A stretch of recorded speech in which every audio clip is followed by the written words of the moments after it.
just go through some quick introductions. We've got some great presenters for you today, obviously talking about PGA HOPE. So I'm going to be kind of leading this a little bit with my other PGA HOPE leads. So start with some introductions. My name is Jason Kuiper. I'm the Director of Instruction at Bobby Jones Golf Course in Atlanta. I am a PGA HOPE lead. We have a big PGA HOPE program there. We'll be telling you a little bit about how I run my program at Bobby Jones. And I was actually honored this past year to have the Georgia Section Patriot Award, which is an incredible honor. So really proud of that. We have a big HOPE program, and we're going to share some of the successes that we've had there. Jabir, you want to jump in? Yeah, sure. Hey, good morning, everybody. Thanks for joining us. We look to have a good call here and very educational for you guys.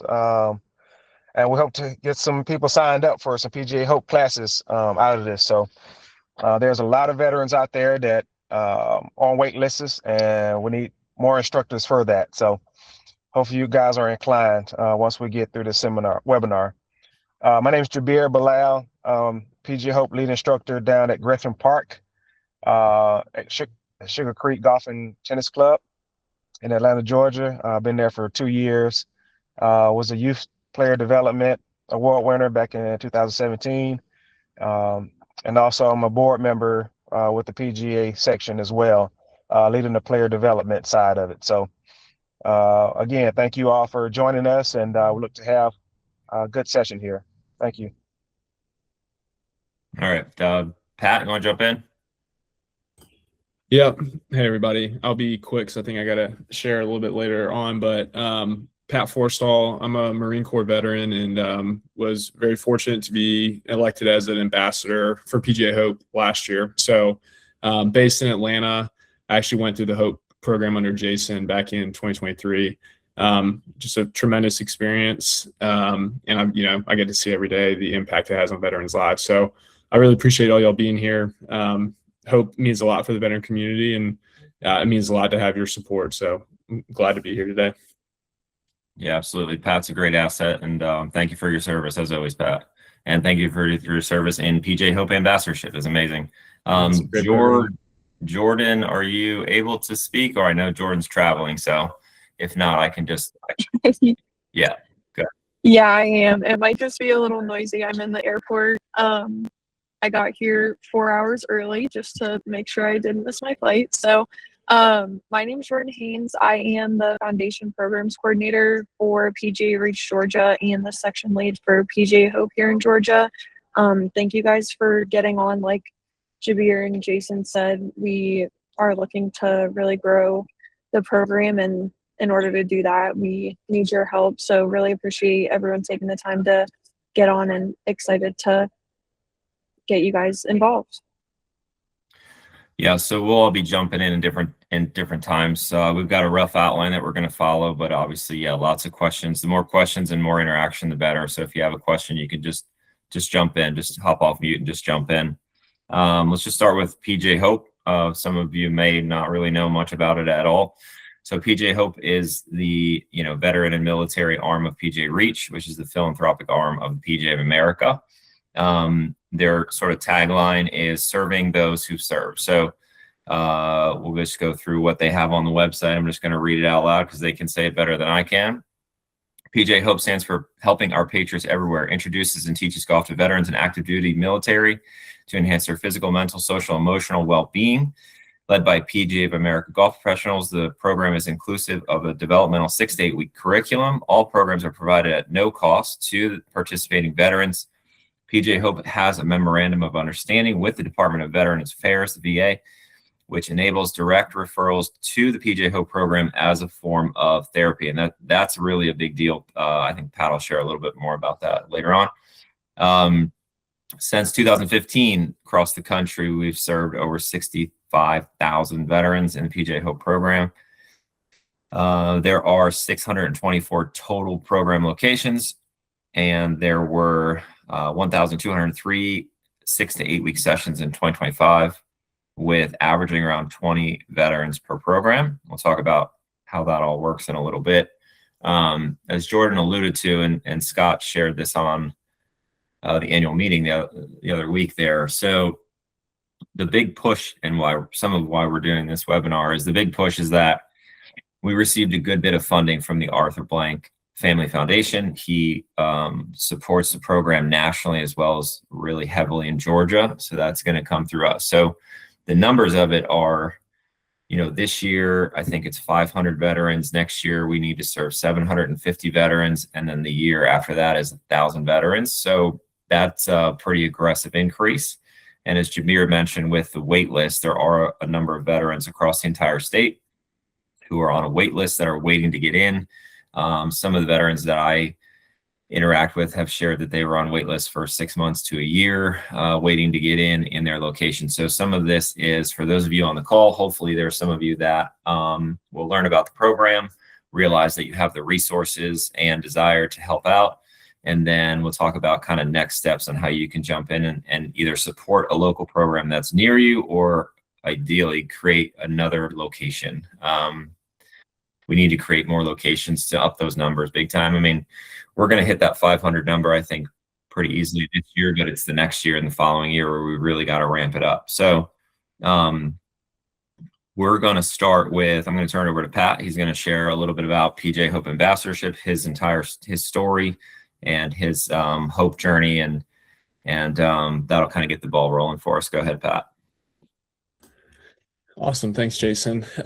Yeah, so I'm a Georgia native. I grew up down in South Georgia in Albany, and was fortunate to start playing golf at a pretty young age. My dad got a club in my hand early on. So sports-wise, though, I'm a pretty big guy. So I kind of drifted towards football and saw that as my best route forward. So ended up playing football in college at the Naval Academy.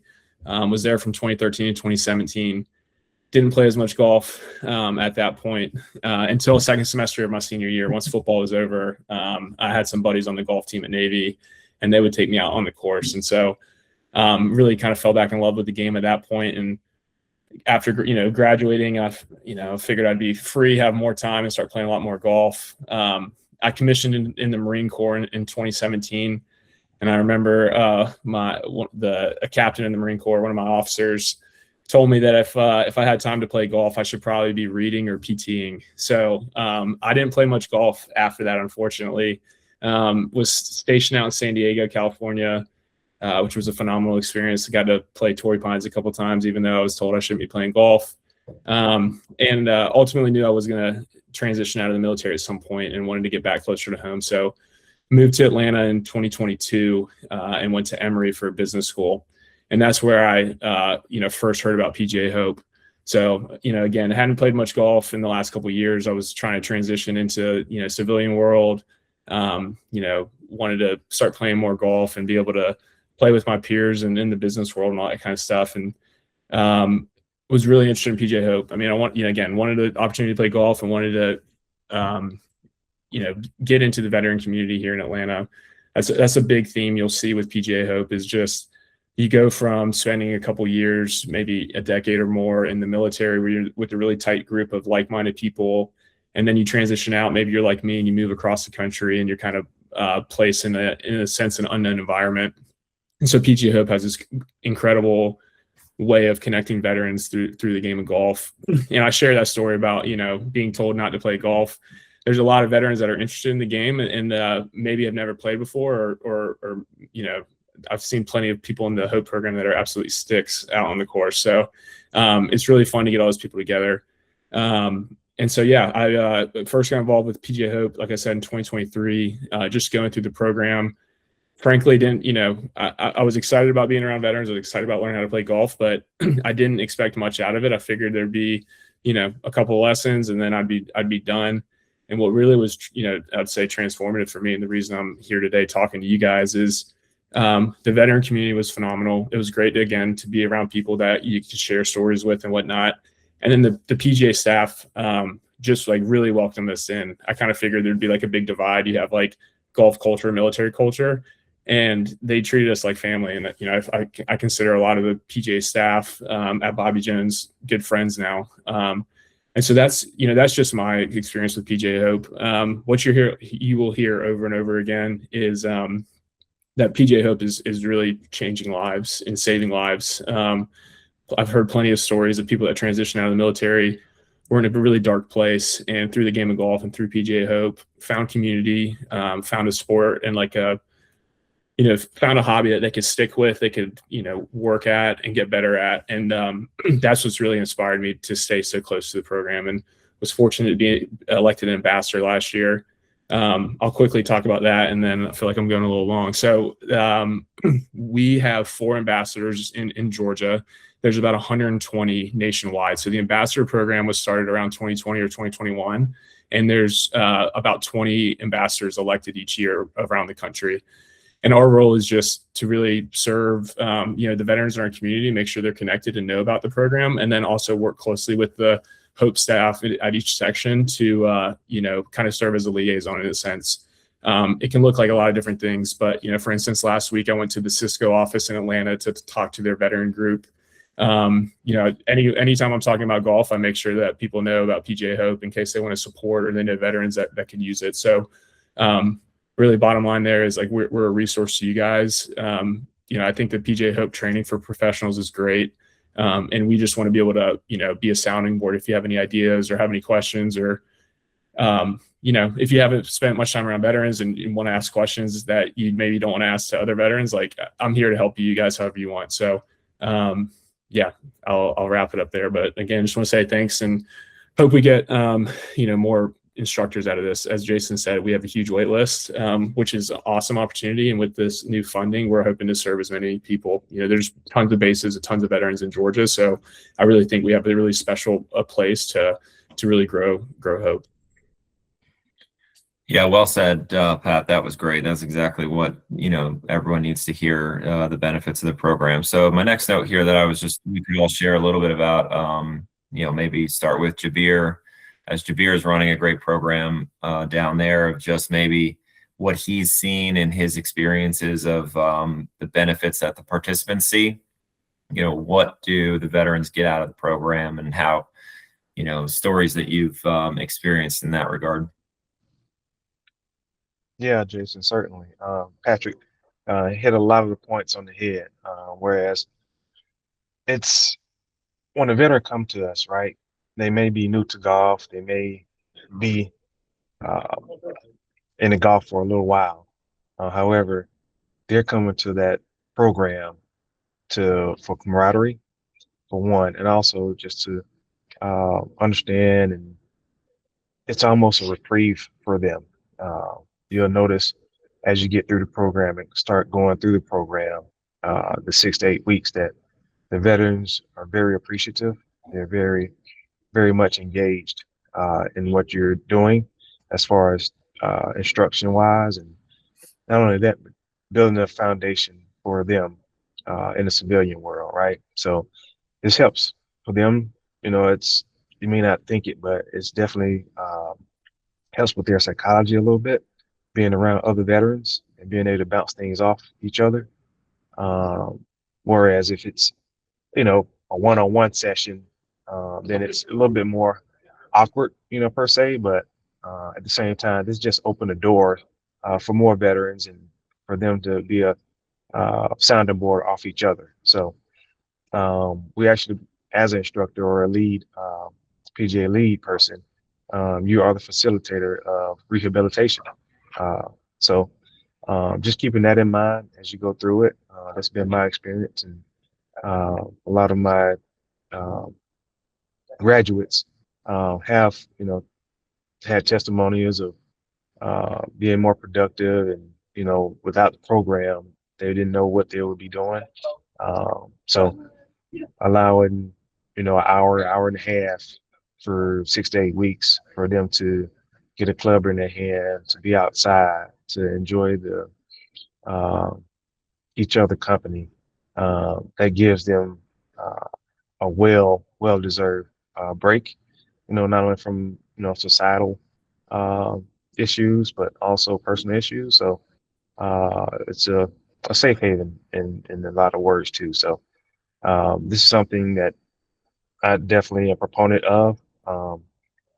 And through my experiences with the veterans, they have moved on to play in numerous events, tournaments. I know the section have PGA HOPE tournaments where they can get in. There's the Veterans Golfers Association that we can pipeline to, and there's other means as well. We have a Facebook page as well that creates a huge community for that. So I think it's a great opportunity, and I've been blessed to be a part of it.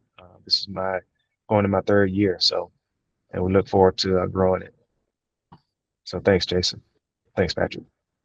Yeah, Jabir, that's well said. So obviously the veterans are going to have a great benefit of doing the program. They're going to learn the game, or they're going to get better at the game. There's a lot of instruction.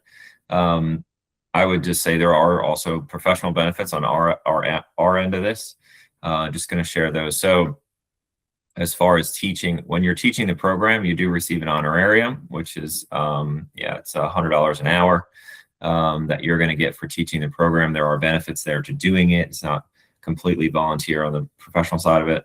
The facility also receives a pretty good fee for range usage and golf course usage as well. So it's not 100% volunteer. There are benefits both to the professionals, the facility, to hosting these programs as well. So sometimes that goes unsaid, but it's part of it, right?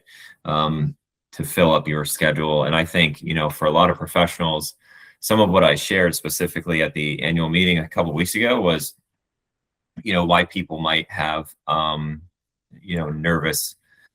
they're maybe nervous to start a program is that, even if you're not a really strong teacher, that's okay. If you don't do teaching that much, that's okay. Really, the instruction part of it, although it is important, it's not the only part of it. It's really providing that opportunity, as Jabir said, for that camaraderie of the veterans. They're playing golf. It's not always going to be really high level teaching. A lot of the veterans are fairly new at golf, so all of us can handle, teaching a more beginner golfer, that's for sure. Listen, it gets you out of the shop, it gets you out of the office, it gets you outside. There's definitely a feel-good part of it that when you're out there, working with the veterans, it's impactful. I mean, of all the lessons that I teach weekly and yearly, PGA HOPE's my favorite time of the week. It's just hands down. It's not even close. So that's definitely a big part of the benefit of being able to give back. And that tagline of serving those who served is where we can give back to the veterans that have sacrificed so much, for the country, obviously. All right, let's go through what the program maybe actually is. I'm going to just share with you how I run it here, which there is a set, there's a pretty set rubric that you learn in going through the training. So it's a 6 to 8 week program. Each week is a 90-minute session. The way we structured it is understanding that there are going to be some brand new players, right? So you can't start week 1 going out on the golf course. You've got to start with a little bit of introduction. So how we run it at Bobby Jones, and it can be tailored to your facility, right? Like I shared in the annual meeting, all you really need is a golf course, a driving range, and a putting green, and you can get the program to fit your facility. How we do it is weeks 1 through 3. So the first 3 weeks we do stations, right? You're very typical. There's a full swing station, a putting station, a chipping station. Each week we'll run different skills, right? So full swing, first week is short irons and then mid irons, and then we'll do drivers week 3. In the putting station, it'll be, maybe pre-swing fundamentals and short putts. Then we'll do some, medium putts, and then we'll do some green reading and trying to 2-putt, sort of gamify it a little bit. In the chipping short game area, we'll do, your basic bump and runs first week. Second week, a little further back with more of a pitch shot. Third week, maybe we'll get into the bunkers a little bit. So as I explain it to the veterans is, those first 3 weeks are going to be more instruction based, more skill development, foundational. So for somebody who arguably has never played golf before, never held a golf club, those first 3 weeks are going to get them to be able to be confident, to be able to play.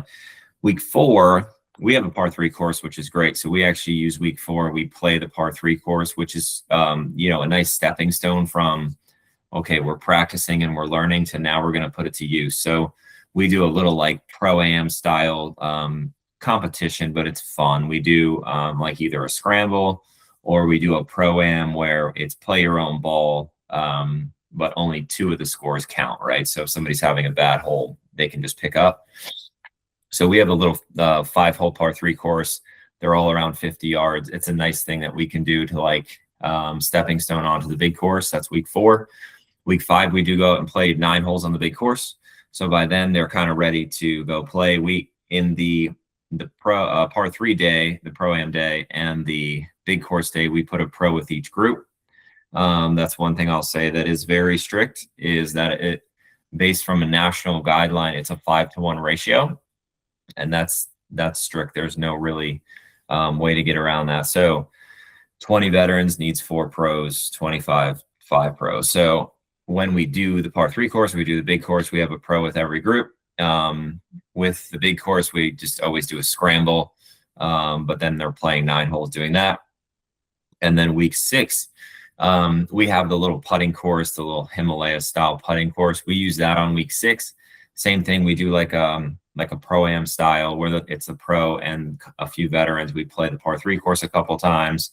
We always do like a long putt challenge, and we leave some time at the end of that session to do prizes. We do some prizes and awards of things that we have, and then we do the graduation. So at the end of the program, the veterans do receive a PGA HOPE graduation card. That is a standard card that every PGA HOPE participant gets nationally, because there are courses that do offer PGA HOPE discounts nationally, that they'll need that card for. The other thing is we offer at Bobby Jones, we offer our own PGA HOPE card that gives our participants discounts at our facility. So discounts on golf lessons, fittings at the academy, and we also, they get access to the putting course and the par 3 course. So that's what our 6-week program looks like. It is a little bit adaptable because it can go up to 8 weeks. And based on your facility, you might do something a little bit different. We also offer clubs that a lot of times will get donated sets that come to us. So if a veteran comes in and they don't have clubs, if we have donated clubs available, we'll give those out. Just last week, I handed out 6 sets of clubs to 6 veterans. There were 6 veterans in my 25 veterans that didn't have a set. So we gave them clubs, which is really incredible, because that's where, if you don't have clubs, you can't keep playing, right? So that's a big barrier. Even if you just give them, a few irons and a putter, you're doing really good with that. Yeah. Jabir, you want to jump in and share a little bit about how you're running your program down there? Yeah, and just what you mentioned, like you say, it's tough to move on without clubs. So I partner with Jim Arden down south. He's definitely big in it, and he has resources where veterans can, or as a PGA instructor for the lead program, can get some clubs. And also what I mentioned about the Veterans Golfers Association as well. They have a program where golfers can get, veterans can get golf clubs for a little as nothing. So there are different programs out there, and I'm welcome to share that with you all if you have any questions about that. But our program runs similar to what Jason's saying. We have an 18-hole facility. Normally we start with the etiquette. We start ours in the classroom setting for week 1. So you have to get all the waivers signed first.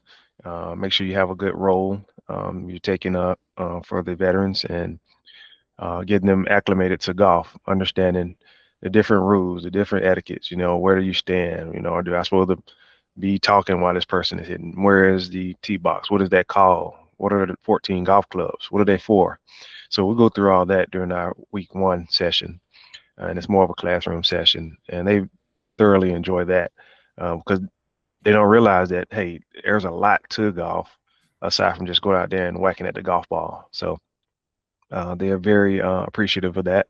And then when we move to week 2 to 3, week 6, we're on the golf course. We're putting, starting from the green, working back to the tee, putting, chipping, pitching, full swing. And then we're like to get in the hole for our last one, where we're playing a scramble.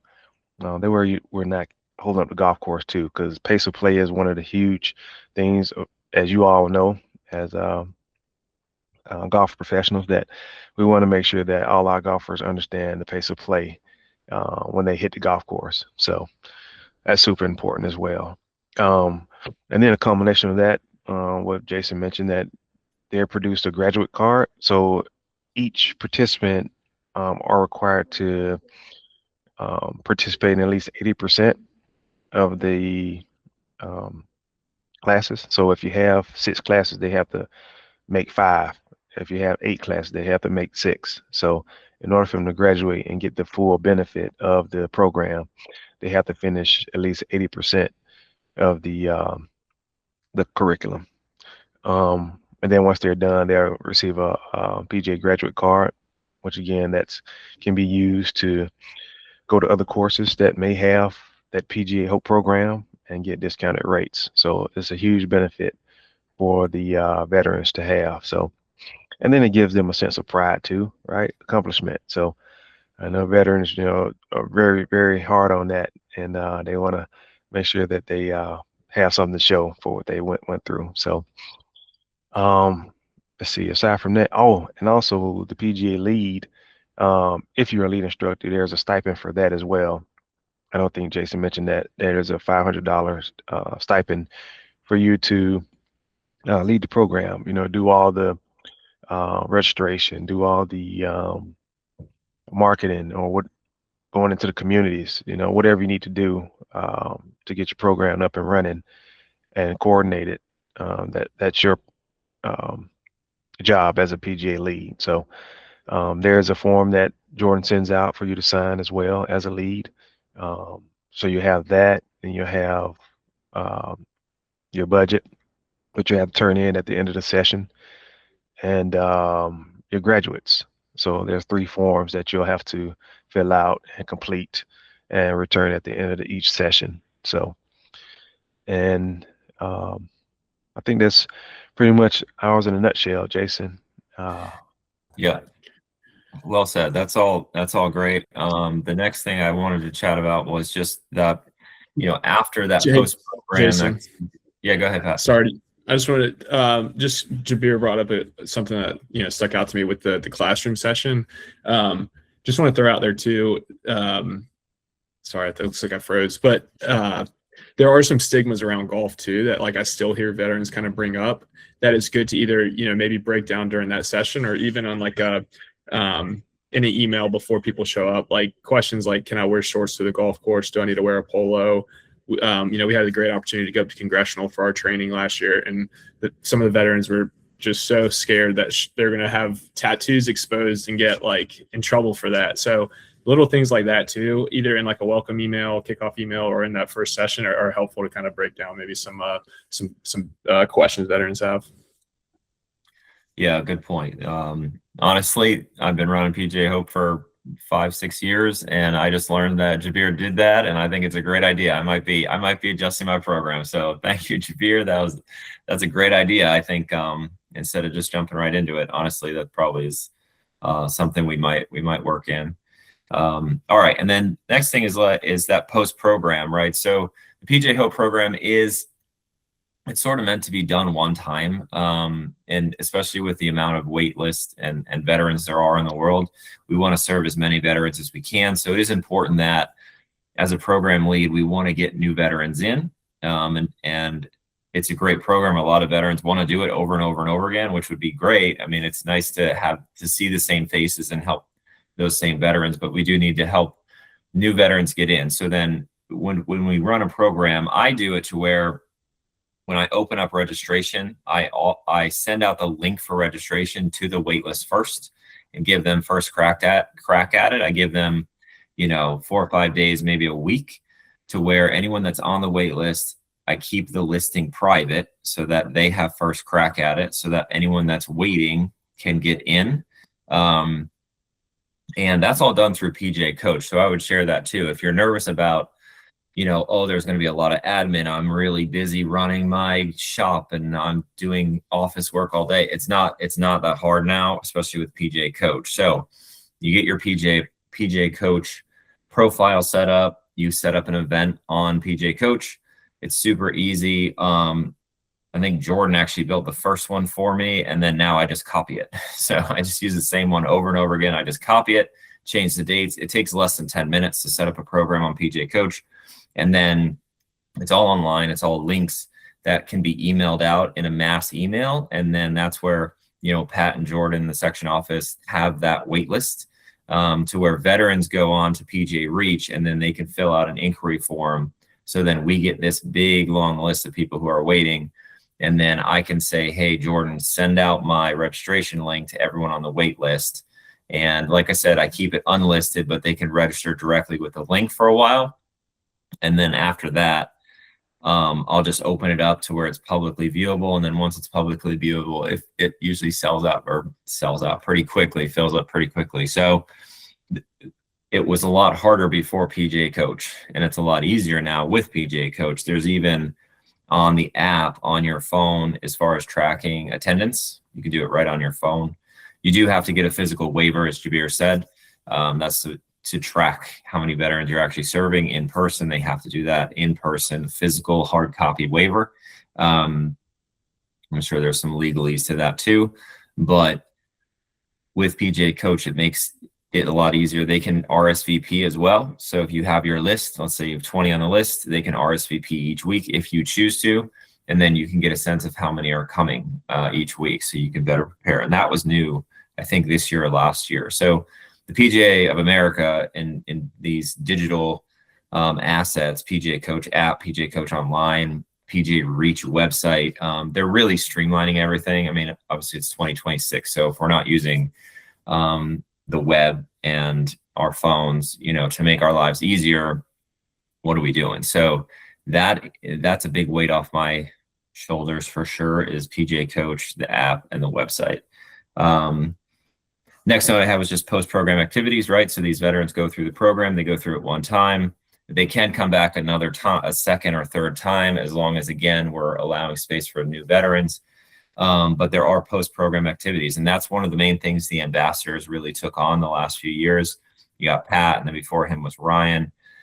They did a good job of creating that Facebook group, and then between Jordan and them, they'll create these post-program activities. So we have PGA Hope Range Days at Bobby Jones that get email blasted out to all the graduates in the area, and then they can come back for a range day or a play day, or, you know, for us, they'll come do a range day where they just come hang out and hit balls, and then they'll maybe go play the par 3 course, or they'll go play our putting course. So all just little things that they can keep working on that community.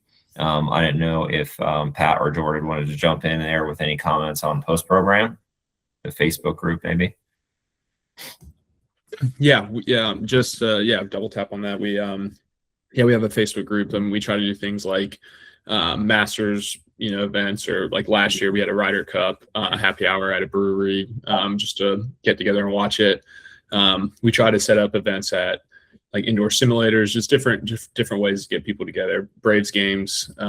We've had a lot of really good events, and again, it's just, I think people come into the fold and have a great 6 to 8 week experience with Hope, and we just want to make sure that they know that it doesn't have to end there. And so if you guys need any help or are interested in hosting something like that, please let us know. But yeah, we communicate through the Facebook group. We have email blasts, all that kind of stuff. So Jordan, I don't know if you want to add anything there.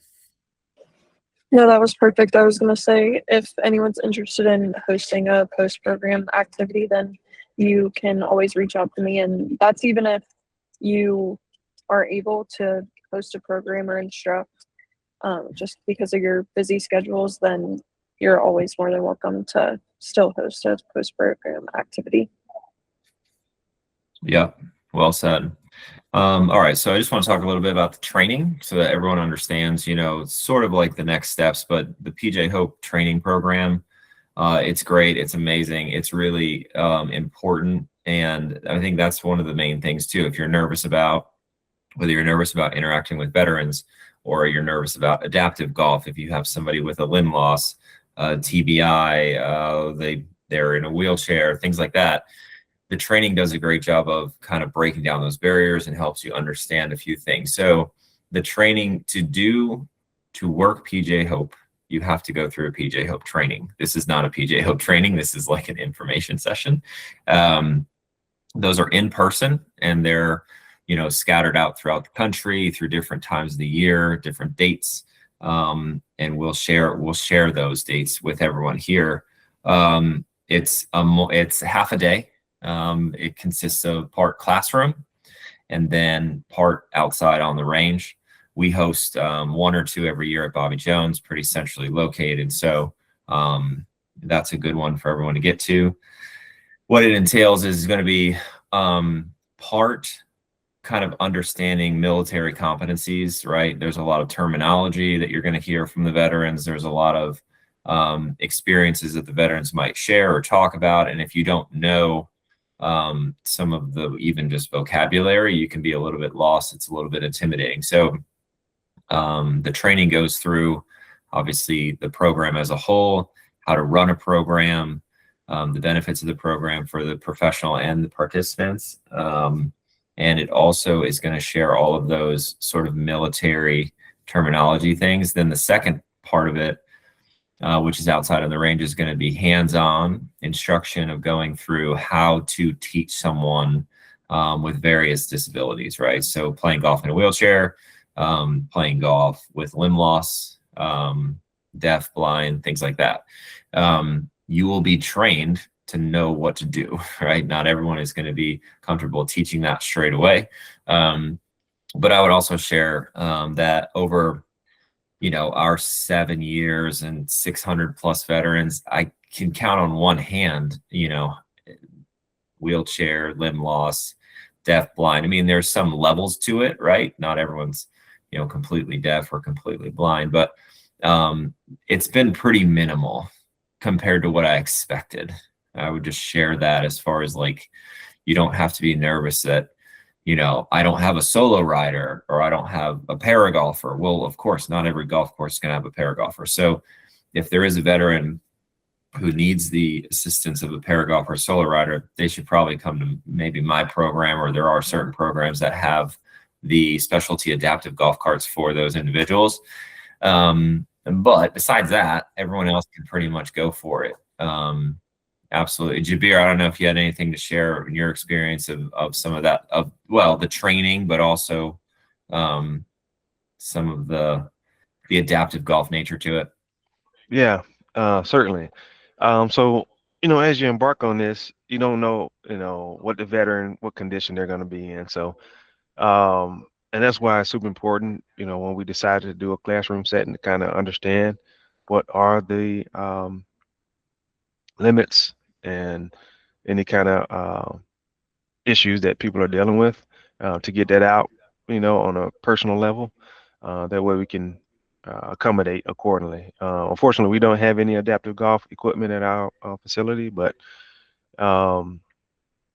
actually there are other instructors that do. So we had a veteran that had a loss of limb, and of course it's going to be challenging. However, as long as you understand that they're out there just to swing the club, just to be out in the open, be out there in the atmosphere, getting away from their everyday concerns and issues, that's all that matters, right? It doesn't take a rocket science. It doesn't take a teacher of the decade to teach these veterans. So it's more of a developing relationship than anything.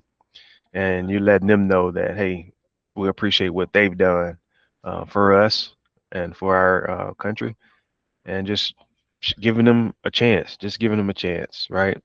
So what we did with the guy with the loss of limb, we just kind of took it a little slowly. This person was an athlete though, so it didn't take much for them to accommodate or to work with what they was the loss of limb. So it wasn't, you know, where it's, all right, I got to put this person aside and deal with them differently. No, he was part of the everyday activity. He was able to keep up, and actually he was one of the top performers at the session in. So just treat everybody, I would say my big thing is, and my advice is to treat everybody like you want to be treated, right? So just don't alienate anyone when they're coming through the program, because they will feel that, and just making sure that they feel welcome. So, but that was my experience with the amputee in our program. Yeah, well said. So one more just note about the training. So to work PGA Hope, you have to be a PGA member or associate. So it is important that if you have assistants at your facility, for them to be paid by PGA Hope and for them to teach the program, they have to be at least in the program. That's important. They could be associates though. And to be trained, again, the PGA Hope program at a national level, advertises and prides itself on that it's delivered by PGA professionals, right? So that is the key point, and that the PGA professional being involved, and you have to be trained, you have to be PGA member or associate, and let's see, the training to get paid for the program. All right, so beyond that, okay, so hopefully we've sort of enticed you to want to maybe jump in or help out with a program. So what does that look like? First thing would be getting trained. So if you're not trained, if you haven't done a PGA Hope certification, you'll need to get trained. Jordan has dates of when those are coming out. I know we have one in the fall. So for 2026, the year we're in, if you're not trained yet, you would need to get trained. And if you do get trained, it's possible to where if you're trained this year, you can then go help another current program. It's not enough time to start a new program for 2026. Jordan can share more of this a little bit if I miss something, but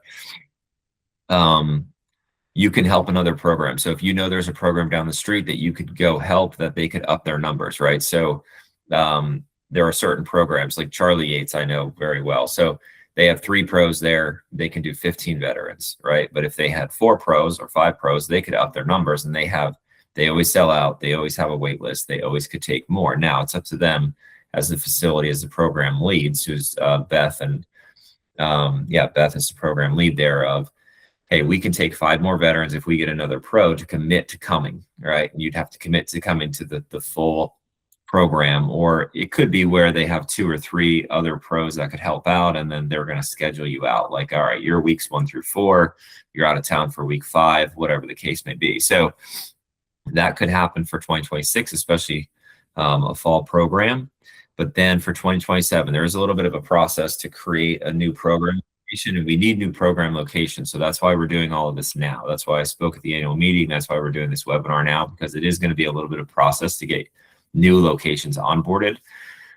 Sometime in the fall, Jordan will go through like a budgeting process, right, of how much in terms of funds are available to Georgia, or Georgia section has, and then how many program locations there can be, how many veterans each program location plans to serve through a number of sessions. So where I do 5 sessions a year, I do 2 in the spring, 2 in the fall, and I also do a ladies only session in the spring. My number is, those 5 sessions, my numbers, they call it 120 or so. Again, I'm going to try and up that for next year as well with these bigger numbers that we're needing to see. But the process would be, you can't really request a program location until the fall. You need to be trained before that. And then you need to request that with Jordan in the fall so that she can line up, okay, if we have 14 program locations now and we're going to go to 18, right? Everything needs to be planned out in advance before we hit 2027 of, hey, I'm a new program and I'm going to have 15 veterans in the spring, do 1 program in the spring, and then maybe it's 1 more program in the fall. I'm going to serve another 15 veterans in the fall. So that right there, you could serve 30 veterans, 1 session spring, 1 session fall. And if you were going to do 15 veteran program, you would need 3 trained professionals to do it. And you would all need to get that lined up before your first program started. So anything I missed there, anything coming to mind, Jordan, with that? Yeah, I'll jump in really quick. Things are a little bit different than they had been as far as getting approved for a new program, just with the Arthur Blank Family Foundation funding. So if you are interested in starting a program towards the end of this year, then we are open to evaluating that, just kind of going through the funding and making sure that it makes sense and works. But something that is a little bit different, we are open to adding some new programs towards the end of this year. I know that I talked with Adam about that, starting one at his facility this fall. So if that is something you're interested in, or if you think it would just be better for your facility to wait until 2027, then that's something that we can definitely look at if you're open to hosting. Yeah, that's great news. I always thought that was a barrier, but that's great news for people to be able to jump in. I know there is a little bit of geography involved there, right? Of like, it doesn't make sense to necessarily have 5 programs in a small town. You know, we need to kind of spread them out across the state too. So there's a few right in Atlanta, which makes sense, larger population, and then trying to spread them out across different populations. But that also brings to mind is you would be shocked at how far the veterans would travel to get into a program, to do a program. A lot of our veterans are retired, so they have the time, luckily. But you know, even my program, you'd think I'd have so many like right there in that nucleus of Atlanta. I still have people travel an hour or more per session. You know, they're going to be traveling. So even if you're in a rural area, there's going to be a need there. It's not always to where, oh, you're in a town with a military base, right? There's veterans all over the country. So they're spread out too. So we can definitely serve all different parts of Georgia. That is the end of my outline that I have. If Pat, Jabir, if you have anything you want to add, feel like I missed, please jump in. Or if there's any questions from the group, we've got maybe 10 or so minutes to keep chatting.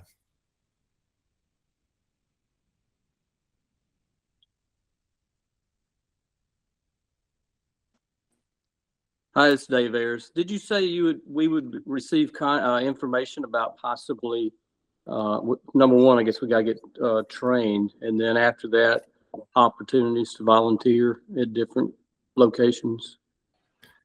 Yeah, correct. Typically, and we've had that to where you go through a training. Once you're certified, once you're trained, you can connect with Jordan to figure out what's maybe the closest one to you. Yeah. That's already running, and then connect you with that lead professional to see if there's a need to add to their program. Some of it's capacity based, right? So you got to make sure that they have the capacity to add. But I would say a lot of the limiting factor would be having enough professionals. It's not the facility, right? It's needing to have enough trained PGA certified professionals to up that number. And for every professional, you can add 5 more. So it would be train and then connect with the nearest program to you. Sounds good. Thanks. Yeah. And we're still solidifying those training dates. There is one in August, one in October, and I'm trying to get one sooner at end of April, beginning of May. So as soon as we have those solidified, I will send them out to everyone. We'll send them out to all of membership, just so you guys are aware and can select the one that's best for you.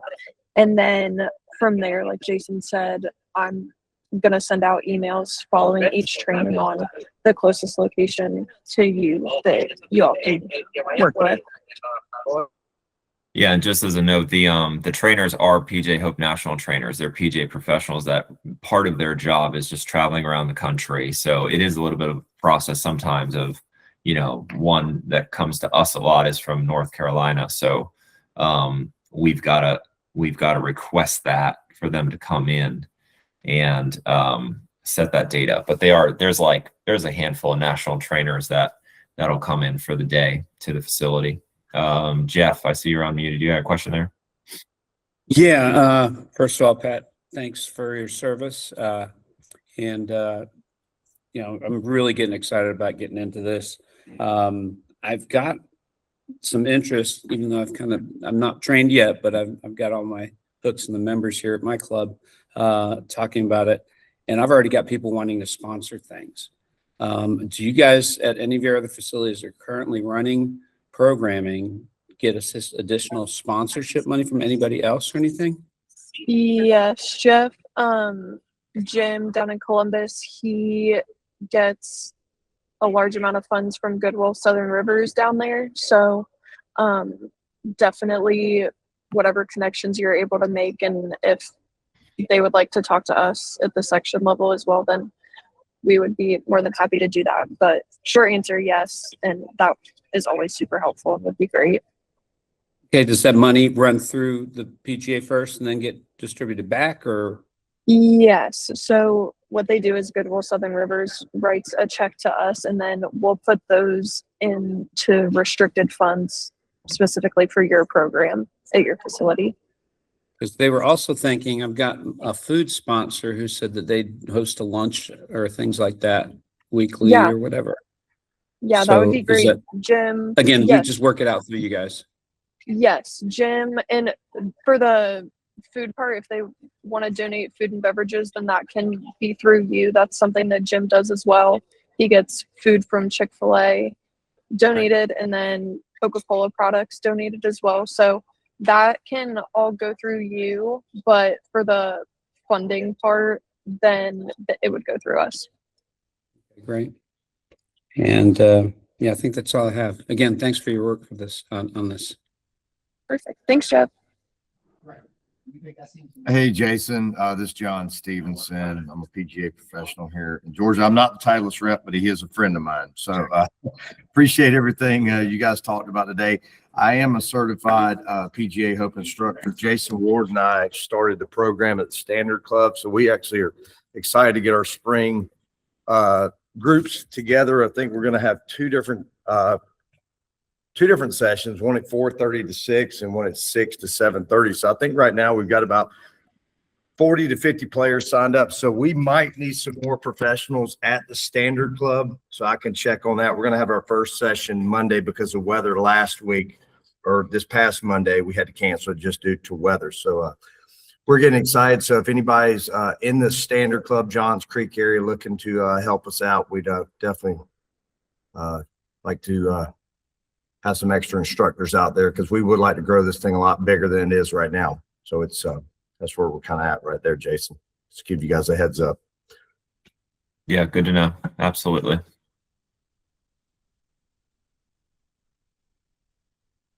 All right, any other questions? Hey, yeah, this is Dave Ayers again. Did I understand you to say that potentially the PGA pros could assist at an event if needed, and maybe, and I think I understood you just couldn't get the remuneration, which wouldn't bother me at all. So does that mean that I potentially could help John if he needed me without getting the formal certification? I've done these for years from way back with Dave Windsor. I don't know if I can't remember if I really was officially certified or how it went in the past, but I have done them, enjoyed them. What's the answer there? My understanding is I think to work the program, you're supposed to be trained. Jordan maybe can jump in there, but I don't think it really matters to get the money or not get the money. I'm pretty sure you're supposed to be trained to do it. Yes, that's correct. You have to be trained in order to instruct. It's a little bit different if you just wanted to go and kind of shadow a program to see and understand a little bit more of how it works, then that's a little bit different. But in order to actually be hands-on and instruct, then you would need to be certified. Okay, well, I look forward to the opportunity to train. Thanks.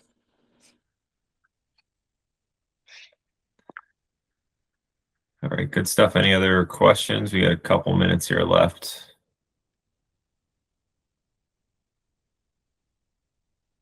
No. All right.